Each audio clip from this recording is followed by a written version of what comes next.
एक बार जोर से भारत माता का जयकारा लगाएंगे। भारत माता की, भारत माता की, इनकलाब, इनकलाब, वंदे वंदे। सबसे पहले मेरठ की क्रांतिकारी धरती को मैं नमन करता हूं। मंच पे बैठे हुए खाप पंचायतों के सभी नेतागण और अन्य सभी नेतागण और महानुभावों को मैं नमन करता हूं। और पश्चिमी उत्तर प्रदेश से आए हुए, कोने कोने से आए हुए हमारे किसान भाइयों बहनों को मैं तहे दिल से नमन करता हूं, नमस्कार करता हूं, प्रणाम करता हूं।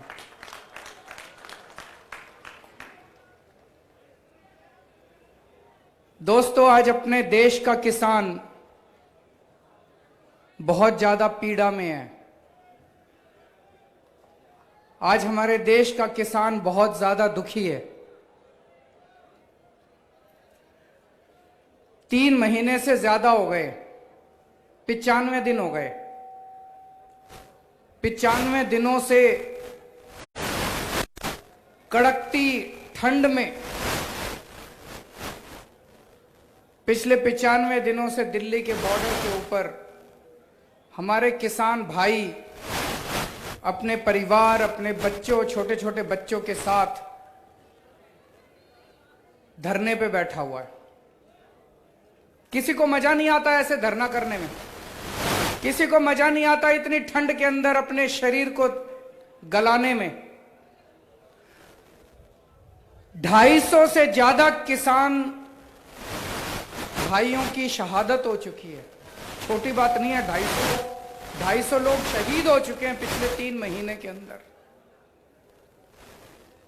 लेकिन सरकार की जूं नहीं रेंग रही। दोस्तों, पिछले 70 साल में इस देश के किसान ने केवल और केवल धोखा देखा है। सबने धोखा दिया अपने किसान, सारी पार्टियों ने, सारी सरकारों ने। 70 साल में कई सरकारें आई। 70 साल में इस देश के लोगों ने लगभग हर पार्टी को सरकार बनाने का मौका दिया। लेकिन सभी पार्टियों की सरकारों ने धोखा दिया किसानों को। किसान कहता है, किसान क्या मांग रहा है पिछले 70 साल से? वो कहता है जी मेरी फसल का सही दाम दे दो। यही तो मांग रहा है भाई साहब, मेरी फसल का सही दाम दे दो। 70 साल हो गए मांगते मांगते। और सारी पार्टियों के घोषणा पत्र उठा के देख लो, 70 साल में इतने चुनाव हो लिए, राष्ट्रीय स्तर पे हो लिए, राज्य स्तर पे हो लिए। हर पार्टी के घोषणा पत्र में लिखा होगा हमारी सरकार बना दो, हम तुमको सही दाम देंगे। सारी पार्टियां कहती है, चुनाव के पहले सारी पार्टियां कहती है जी हम आपको फसलों के सही दाम देंगे। एक पार्टी की सरकार ने आज तक नहीं दिया। अगर आज फसलों के सही दाम मिल जाते, हमारा देश का किसान आत्महत्या नहीं करता, हमारे देश के किसान को लोन नहीं लेना पड़ता। आज हमारे देश का किसान कहता है हमारा लोन माफ कर दो। सारी पार्टियां चुनाव के पहले कहती है हमको वोट दे दो, हम तुम्हारा लोन माफ कर देंगे। हर पार्टी चुनाव के पहले कहती है और किसी पार्टी ने नहीं करा। जीतने के बाद कहते हैं पैसा नहीं है, जीतने के बाद कहते हैं पैसा नहीं है। पिछले 25 साल में 3.5 लाख किसान आत्महत्या कर चुके हैं। ये कोई छोटी बात नहीं है, 3.5 लाख किसान आत्महत्या कर चुके हैं। हर चुनाव के पहले पार्टियां कहती हैं तुम्हारे बच्चों को नौकरियां देंगे। किसी पार्टी ने नौकरी नहीं दी, किसी सरकार ने नौकरी नहीं दी। तो मैं सोच रहा था अब ये किसान जो है बॉर्डर के ऊपर बैठे हुए हैं, बॉर्डर के ऊपर क्यों बैठे हैं? इतनी ठंड क्यों बर्दाश्त कर रहे हैं? अपना शरीर क्यों गला रहे हैं? अपनी शहादत क्यों दे रहे हैं? जिंदगी क्यों दे रहे हैं? क्योंकि अब जिंदगी और मौत की लड़ाई आ गई है। ये जो 3 कानून केंद्र सरकार ने बनाए हैं, ये किसानों के डेथ वारंट हैं, ये मौत के वारंट हैं। ये तीनों कानून लागू होने के बाद किसानों की जो बची खुची खेती है, वो केंद्र सरकार उठा के अपने 3-4 बड़े बड़े पूंजीपति साथियों के हाथों में सौंपना चाहती है। सबकी खेती चली जाएगी, सबकी खेती उन पूंजीपतियों के हाथ में चली जाएगी। और जो किसान आज अपने खेत के अंदर हल जोतता है और अब किसान किसानी करता है, वो किसान अपने खेत में मजदूर बनने के लिए मजबूर हो जाएगा। हर किसान मजदूर बन जाएगा अपने अपने खेत के अंदर। आज जो किसान मालिक है अपने खेत का, इसलिए किसान अपनी खेती बचाने के लिए, जो बची कुची खेती है, ये डू और डाई का लड़ाई है, मर करो या मरो की लड़ाई है। इसलिए किसान आज बॉर्डर के ऊपर बैठा अपने शरीर को गला रहा है और अपनी शहादत दे रहा है। 2014 के चुनाव में भारतीय जनता पार्टी जब चुनाव लड़ी थी 2014 में, इन्होंने अपने घोषणा पत्र में डाला था, याद होगा आप सबको, इन्होंने घोषणा पत्र में कहा था हम स्वामीनाथन रिपोर्ट लागू करेंगे। कहा था कि नहीं कहा था इन्होंने? बीजेपी वालों ने हर भाषण में इन्होंने जा जाके, प्रधानमंत्री जी ने भी पूरे देश के अंदर कहा था स्वामीनाथन रिपोर्ट लागू करेंगे। जो फसल का लागत है उसके ऊपर 50% हम आपको प्रॉफिट देंगे, एमएसपी उसके हिसाब से लागू करेंगे।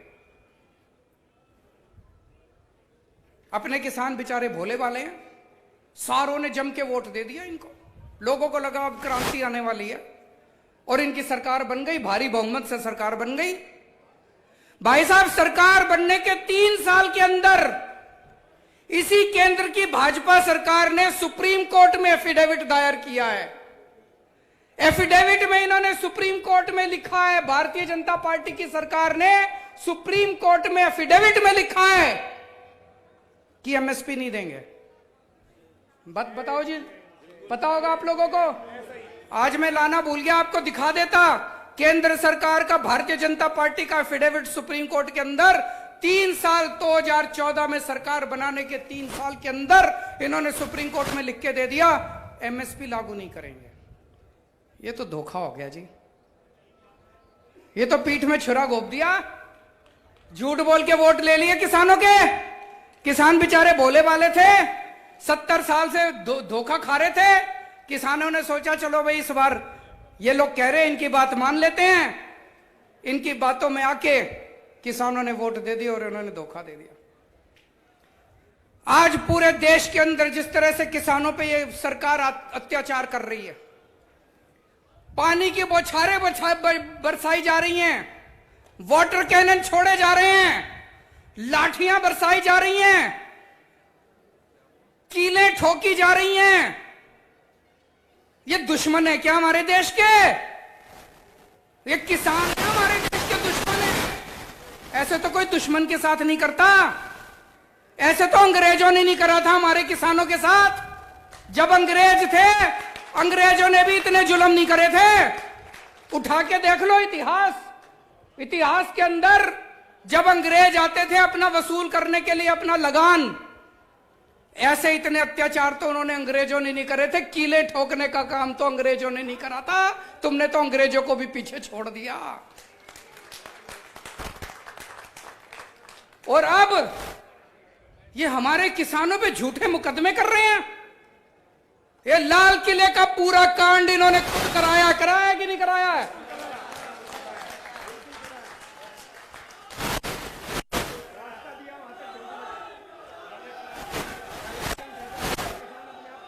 भाई साहब, मैं दिल्ली का मुख्यमंत्री हूं, मेरे पास बहुत लोग आते हैं, उत्तर प्रदेश के लोग भी आते हैं, किसानों के नेता भी आते हैं, पंजाब के लोग भी आते हैं।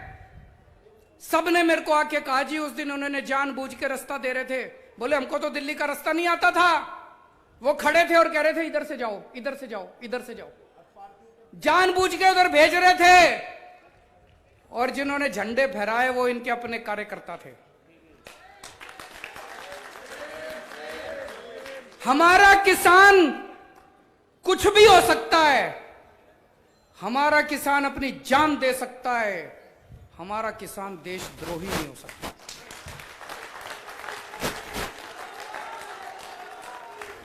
आज ये भारतीय जनता पार्टी की केंद्र सरकार हमारे किसानों पे देशद्रोह के मुकदमे चला रही है। इतनी हिम्मत तो अंग्रेजों ने नहीं करी थी। अंग्रेजों ने हमारे किसानों पे देशद्रोह के मुकदमे नहीं चलाए थे। तुम हमारे किसानों पे देशद्रोह के मुकदमे चला रहे हो। हमारे किसानों को आतंकवादी बोलते हैं। मैं आपसे पूछना चाहता हूं, तुम सारे आतंकवादी हो? पूछना चाहता हूं, आतंकवादी हो तुम सारे?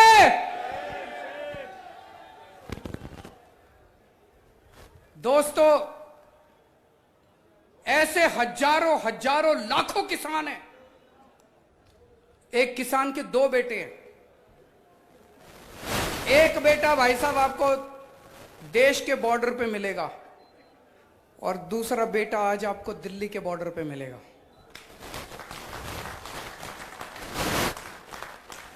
एक बेटा किसान है, दूसरा बेटा जवान है।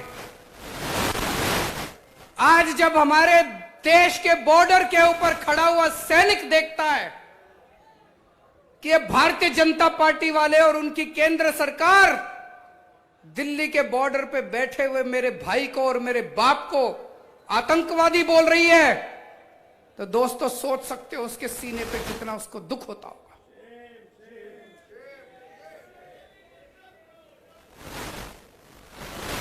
दोस्तों, हमने शुरू से कंधे से कंधा मिला के इस आंदोलन में हिस्सा लिया है। मेरे को याद है जब पंजाब के किसान चले थे, हरियाणा क्रॉस कर रहे थे, जगह जगह उनके ऊपर वाटर कैनन छोड़े गए, बैरिकेड लगाए गए, लाठियां बरसाई गई। केंद्र सरकार का पूरा प्लान था कि इनको दिल्ली आने से रोको, लेकिन वो भी पूरी बहादुरी के साथ केंद्र सरकार का सामना करते हुए दिल्ली के बॉर्डर पे पहुंच गए। फिर केंद्र सरकार ने प्लानिंग बनाई कि चलो इनको दिल्ली में आ जाने दो। ये दिल्ली में आ गए, उसके बाद इनको सबको पकड़ के जेल में डाल देंगे। केंद्र सरकार ने मेरे पास एक फाइल भेजी। फाइल में लिखा था दिल्ली के 9 बड़े बड़े स्टेडियम को जेल। भाई साहब, अपनी कितनी अच्छी है, वो जेल बनाने की पावर मेरे पास है, इनके पास नहीं है।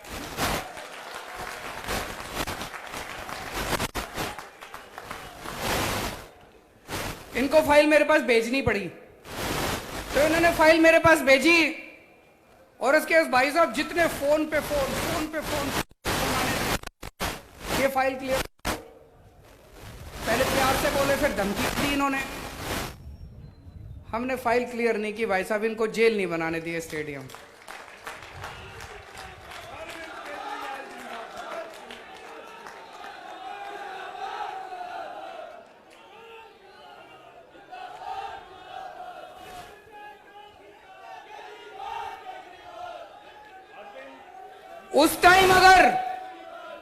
उस टाइम अगर हम ये जेल बन जाने देते स्टेडियम, ये सबको उठा के जेल में डाल देते और जेल में पड़े रहते सारे जने। मेरे को याद है, मैं अन्ना आंदोलन में, जब हम अन्ना आंदोलन में हुआ करते थे तो कांग्रेस ने भी ये सारे स्टेडियम जेल बनाए थे। मैं भी कई दिन इन स्टेडियम में जेल में रह चुका हूं। मेरे को पता था अगर सारे किसानों को उठा के इन्होंने स्टेडियम में डाल दिया, सारा आंदोलन टाइम फिस हो जाएगा, सारा आंदोलन खत्म। हमने अरविंद केजरीवाल, किसान एकता, किसान एकता।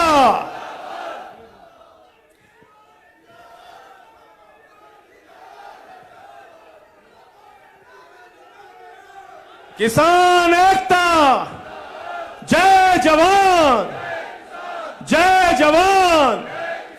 अरविंद केजरीवाल, अरविंद केजरीवाल।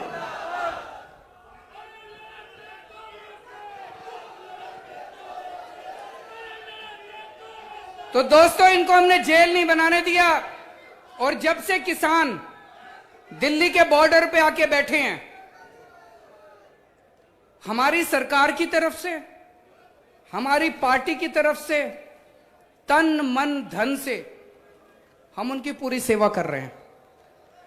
मेरे सारे विधायक, मेरे सारे मंत्री, हमारे सारे कार्यकर्ता, हमारे सारे सरकार के अफसर, उन सबको लगा रखा है। खाना बनाने में, लंगर लगाने में मैं ये नहीं कह रहा हम ही कर रहे हैं, वहां पे बहुत लोग हैं, कई और संस्थाएं भी कर रही हैं, सारे मिलके कर रहे हैं। लेकिन पानी की व्यवस्था करने में, टॉयलेट की व्यवस्था करने में, वहां पे फ्री वाईफाई की व्यवस्था करी, वो सारी व्यवस्थाएं करने में पूरी मदद कर रहे हैं। जय जवान, जय जवान, अरविंद केजरीवाल। और दोस्तों फिर 28 जनवरी थी ना जी, जब 28 जनवरी की रात को जो कुछ हमने टीवी पे देखा वो यकीन नहीं हुआ। हमारे देश के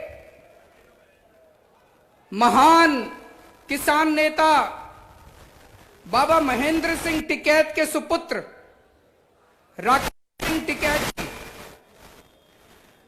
पिछले कितने दिनों से वो गाजीपुर बॉर्डर के ऊपर, दिल्ली के बॉर्डर के ऊपर अपने लिए नहीं कर रहे थे। उनको क्या जरूरत है, भगवान का दिया उनके पास सब कुछ है। वो किसानों के लिए इतने दिनों से अपना शरीर ताप रहे थे, इतना शरीर गला रहे थे, और सरकार ने अपनी पुलिस भेज के, अपने गुंडे भेज के उनके साथ जो व्यवहार किया, उनकी आंखों से आंसू आ गए, वो भावुक हो गए। भाई साहब ये नहीं देखा गया, ये नहीं देखा गया। मैंने पहले संजय सिंह को बोला, संजय सिंह के ने उनको फोन किया, फिर संजय सिंह जी ने मेरी उनसे बात कराई। मैंने राकेश सिंह जी को एक ही बात बोली, मैंने कहा जी आप बिल्कुल चिंता मत करो, आप ये बताओ आपको क्या चाहिए, हम हैं आपके साथ। जय जवान, जय जवान, अरविंद केजरीवाल, किसान एकता। उन्होंने कहा पानी का इंतजाम करा दो, टॉयलेट का इंतजाम करा दो। हमारे तुरंत विधायकों ने वहां पे पहुंच के रातों रात पानी का, टॉयलेट का, जो जो चीजें उन्होंने कही उन्होंने इंतजाम करा। और हमने कहा आप डटे रहो, हम आपकी पूरी तरह से साथ हैं, हिम्मत मत हारो, बस सारा देश के किसान आपकी तरफ देख रहे हैं। दोस्तों ये बीजेपी वाले घूम घूम के कह रहे हैं, केंद्र सरकार के मंत्री घूम घूम के कह रहे हैं, ये कह रहे हैं एमएसपी है, एमएसपी था, एमएसपी रहेगा, कह रहे हैं ना, चारों तरफ टीवी में रोज सुनते हैं जी। भाई साहब उत्तर प्रदेश के आज इतने किसान आए हैं, पश्चिमी यूपी के, और इतने बड़े बड़े नेता आए हैं। मैं पूछना चाहता हूं उत्तर प्रदेश की एक मंडी बता दो जहां पे एमएसपी पे नहीं मिली, एक मंडी बता दो जी भाई साहब। कहीं नहीं मिली। भाई साहब इतने किसान हैं, जरा हाथ उठा के बता दो सब लोग, बता देना एक मंडी। आज मैं योगी आदित्यनाथ जी से भी पूछना चाहता हूं भाई साहब, एक मंडी उत्तर प्रदेश की बता दो जिस पे एमएसपी पे धान उठता हो या एमएसपी पे एक भी फसल उठती हो।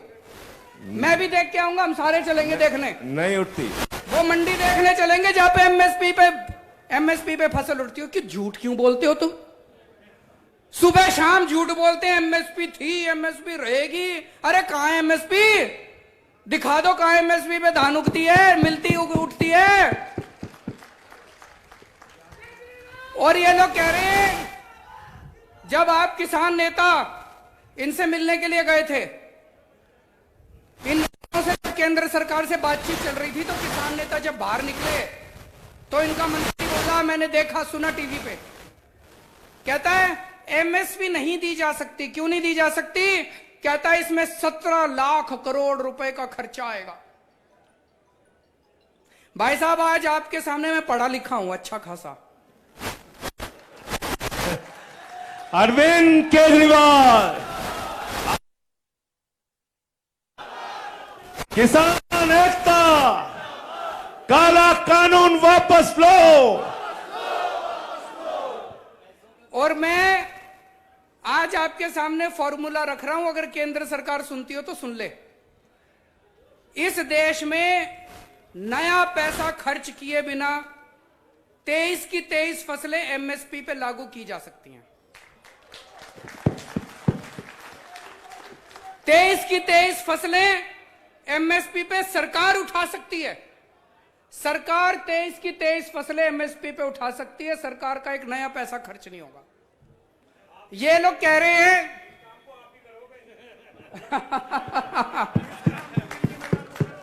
कुलदीप जी कह रहे हैं केजरीवाल जी इस काम को करेंगे। जोरदार तालियां बजा दीजिए पीछे तक खड़े होकर जो समर्थन करते हैं इस बात का, पीछे तक। बहुत बढ़िया। ये माइक दे दो, माइक दे दो। मैं एक बात और कह रहा हूं माननीय मुख्यमंत्री जी से। पहला निमंत्रण अन्ना जी का आया, दूसरा राहुल गांधी जी का आया, तीसरा दिल्ली के सीएम का आया। मुझे एडवांस में प्रधानमंत्री का भी निमंत्रण आज दे के जाओ आप।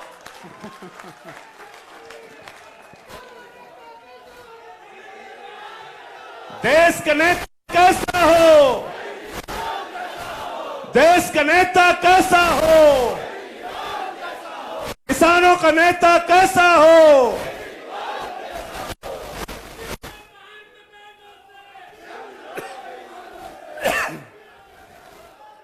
तो दोस्तों आज मैं आपको बता रहा हूं और मेरे किसान नेता से सबसे हाथ जोड़ के अपील है कि अगली बार जब इनसे मीटिंग करने जाओ तो ये फॉर्मूला उनको बता देना कि एमएसपी कैसे लागू हो सकती है। ये कहते हैं 17 लाख करोड़ रुपए लगेंगे। भाई साहब 17 लाख करोड़ रुपए किसान फ्री में नहीं मांग रहा।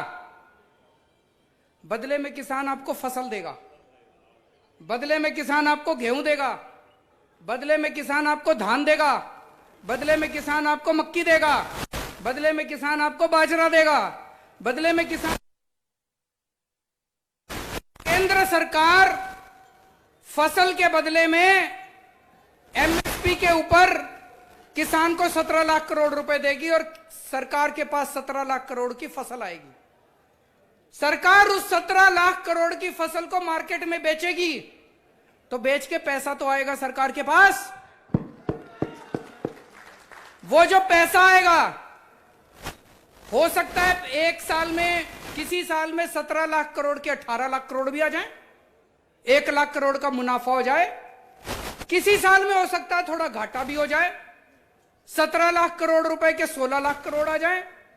किसी साल में 17 लाख करोड़ के 20 लाख करोड़ भी आ जाए। किसी साल में घाटा होगा, किसी साल में मुनाफा होगा।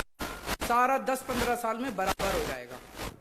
कोई घाटा नहीं होगा, कोई फायदा नहीं होगा। 10-15 साल में सारा बराबर हो जाएगा। लेकिन फिर भी मान लो 1-1.5 लाख करोड़ का सरकार को घाटा हो भी गया, हमारे देश के करोड़ों करोड़ों किसानों के परिवारों को खुश रखने के लिए, हमारे देश के करोड़ों करोड़ों किसानों की खुशहाली के लिए अगर 1-1.5 लाख करोड़ रुपए खर्च हो गए तो सरकार कोई गरीब नहीं हो रही उससे। किसान एकता, जय जवान, अरविंद केजरीवाल। तो एक काम है कि पिछले कुछ सालों में केंद्र सरकार ने अपने पूंजीपति साथियों के 8 लाख करोड़ रुपए का ऋण माफ कर दिया, लोन माफ कर दिया 8 लाख करोड़ का। अरे तुम अगर 8 लाख करोड़ रुपए इन अमीरों के माफ कर सकते हो तो हमारे करोड़ों करोड़ों किसानों के 1-1.5 लाख करोड़ रुपए का घाटा नहीं बर्दाश्त कर सकते क्या? सकते हैं। नीयत नहीं है, नीयत की कमी है। और दोस्तों ये एमएसपी की बात करते हैं। एमएसपी तो छोड़ो, पश्चिमी उत्तर प्रदेश के किसान को अपने गन्ने का नया पैसा नहीं मिलता। एमएसपी तो बहुत दूर की बात है। 18,000 करोड़ रुपया, 18,000 करोड़ रुपए ये मिल मालिक लेके बैठे हैं किसानों को। हमारा पश्चिमी उत्तर प्रदेश का किसान अभी ये बता रहे थे, भगवंत मान पंजाब में भी यही हाल है, गन्ने की फसल का यही हाल है। रात दिन 24 घंटे मेहनत करके अपना किसान गन्ना उगाता है, मिल मालिक को देके आता है और मिल मालिक उसको 2-2 साल 3-3 साल तक अपनी फसल का दाम तक नहीं देता, एक नया पैसा नहीं देता। क्यों नहीं देता? मेरे पास अभी थोड़े दिन पहले उत्तर प्रदेश के कुछ लोग मिलने आए, उसमें एक किसान भी था। बोला भाई साहब 2 साल हो गए मेरी फसल का दिए हुए, अभी तक एक नया पैसा नहीं मिला। मेरे घर में किसी को कैंसर हो गई। मैं जब मिल मालिक के पास पैसे लेने गया तो वो बोला सीएमओ से, चीफ मेडिकल ऑफिसर से सर्टिफिकेट लेके आओ कि तुमको कैंसर है, सेम सेम, तब मैं तुम्हारे पैसे दूंगा। अरे तुम भीख मांगने आए हैं? हम अपनी फसल तुमको दे रखी है, उस फसल के दाम लेने आए हैं। ये कह रहा है कि पहले सर्टिफिकेट लेके आओ, तुम्हारे घर में किसी को कैंसर है तब दाम दूंगा। हैं जी? वो भी पिछला, वो भी 2 साल पुराना। ये तो हद हो गई यार। मैं योगी जी से पूछना चाहता हूं, तुम अपने, क्या मजबूरी है तुम्हारी? क्या मजबूरी है कि इन मिल मालिकों को तुम ठीक नहीं कर सकते? भाई साहब, जब मैं दिल्ली का मुख्यमंत्री बना उस टाइम ये बिजली कंपनियां, दिल्ली में 3 बड़ी बड़ी बिजली कंपनियां हैं।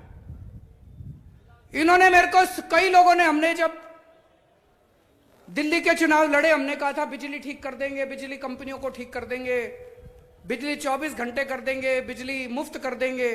कई लोगों ने मेरे को समझाया इतने बड़े बड़े वादे ना करो, ये बिजली कंपनियां बड़ी पावरफुल है, ये बड़ी शक्तिशाली हैं, इनके तार बड़े ऊंचे हैं, इनका कुछ नहीं बिगाड़ पाओगे। भाई साहब, आज 5 साल बाद ठीक कर दी इन बिजली कंपनियों को।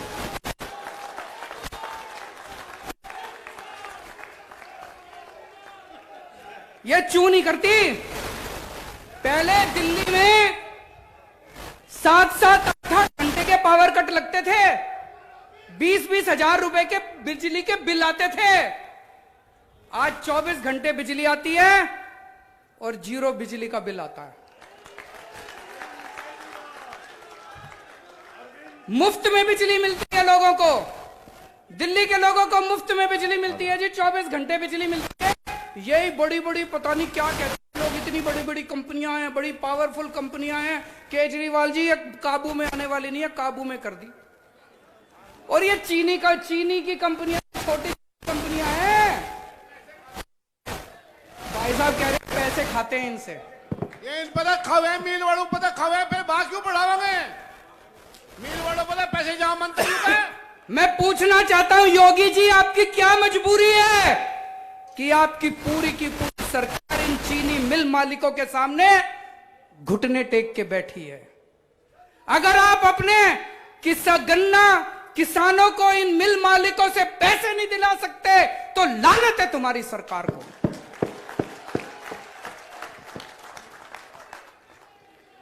दोस्तों, दिल्ली वालों ने, दोस्तों, अगर दिल्ली की बिजली कंपनियां ठीक हो सकती है तो यूपी की चीनी मिलें भी ठीक हो सकती है। अरविंद केजरीवाल, फर्क केवल यह है, सही नीयत वाली सरकार लानी पड़ेगी, अच्छी नीयत वाली सरकार लानी पड़ेगी। और जिस दिन उत्तर प्रदेश में अच्छी नीयत वाली सरकार आ गई, भाई साहब, मैं कह के जा रहा हूं, इधर आप अपने ट्रैक्टर से मिल के अंदर गन्ना छोड़ के आओगे, घर पहुंचोगे, उसके पहले आपके खाते के अंदर। अरविंद केजरीवाल, देश का नेता कैसा हो,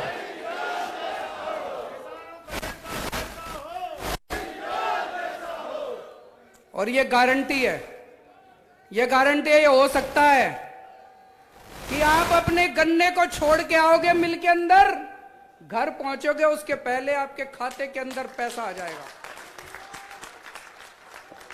बात केवल नीयत की है भाई साहब। आप सोच के देखो, 5 साल से 6 साल से दिल्ली में इन बिजली कंपनियों को मैंने रेट नहीं बढ़ाने दिए, बिजली फ्री कर दी। आज अगर मैं इन बिजली कंपनियों को बुला के शाम को कहूं कि भाई 6 साल हो गए, महंगाई बहुत बढ़ गई, चलो कोई बात नहीं, 50 पैसे यूनिट बिजली बढ़ा लो, मान लो मैं कह दूं इनको, भाई साहब कल शाम तक ये मेरे घर में 200 करोड़ रुपए छोड़ जाएंगे कि नहीं छोड़ जाएंगे? कहेंगे जी पार्टी फंड में ले लो, पार्टी फंड दे जाएंगे 200 करोड़ रुपए में 50 यूनिट बिजली बढ़ा दूं तो। हाँ जी सुनाओ जी। गैस सिलेंडर भाई साहब बता रहे डीजल पेट्रोल गैस सिलेंडर क्यों महंगे हो रहे हैं?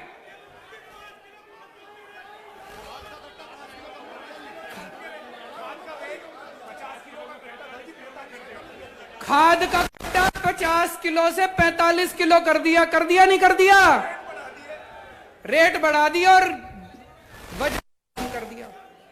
सारी चीजों में भाई साहब एक ही चीज है, मैं तो छोटा सा आदमी हूं, कल तक मेरे को कोई जानता नहीं था। एक ही चीज सिखाऊं 6 साल में, आपका सबका बेटा हूं, आपका सबका छोटा भाई हूं। आप लोगों की दया से, आप लोगों के प्यार मोहब्बत से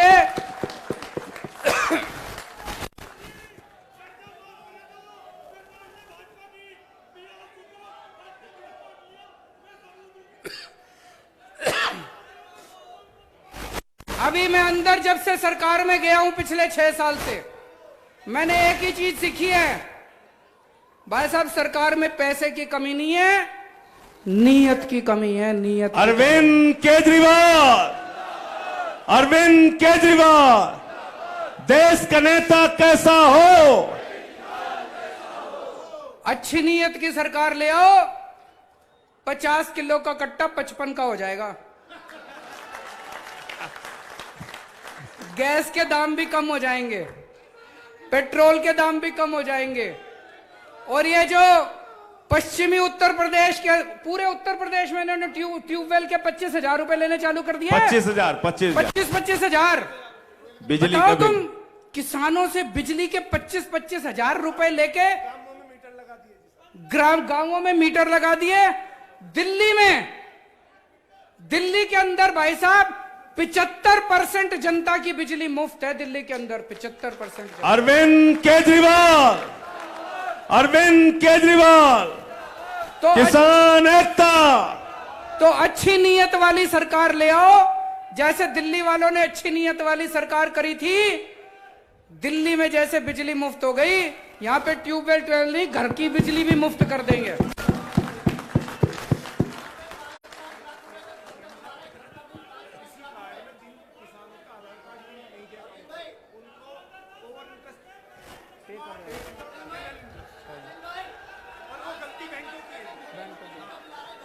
बहुत सारी समस्याएं हैं जी, चारों तरफ से आवाज उठ रही है। किसानों की जिस तरह से समस्याएं इन्होंने कर रखी है, सिलेंडर लेके आ गए उधर। वो भाई साहब सिलेंडर ले आए गैस का।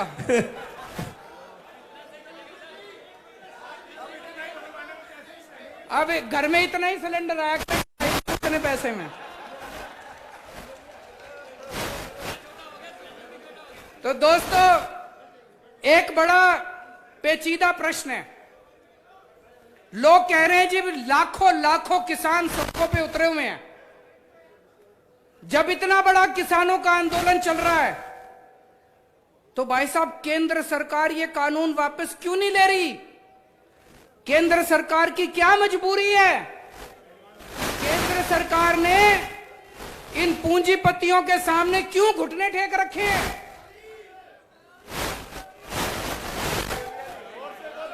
वो कह रहे हैं भाई साहब एडवांस ले रखा है इन्होंने, बयाना ले रखा है इन्होंने, बयाना उठा रखा है इन्होंने।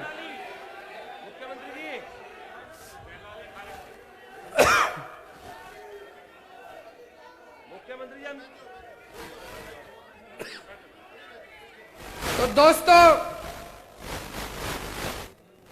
आज मैं एक ही चीज कहना चाहता हूं, आपका आंदोलन बहुत पवित्र आंदोलन है, और ये केवल किसानों का आंदोलन नहीं है, ये इस देश के एक एक देशभक्त का आंदोलन है। जो भी भारत से प्यार करता है वो इस आंदोलन के खिलाफ हो ही नहीं सकता। इतना पवित्र आंदोलन है, इतने अच्छे तरीके से चलाया जा रहा है, कोई हिंसा नहीं किसी तरह की, और इतने प्यार और मोहब्बत से सारे धर्म के लोग, सारी जाति के लोग, ऊंचा आदमी नीचा आदमी, हर आदमी इसमें शामिल है। आपके आंदोलन में मैं कोई एहसान कर रहा, मेरा फर्ज बनता है, हर देशभक्त का फर्ज बनता है। और आज मैं ये कहने के लिए आया हूं कि आपका बेटा, आपका छोटा भाई पूरे तन मन धन से आपके इस आंदोलन में शामिल है। और मैं उम्मीद करता हूं कि ये सरकार को अंत पंद में किसानों के सामने झुकना पड़ेगा। चौधरी चरण सिंह अमर रहे, चौधरी चरण सिंह अमर रहे।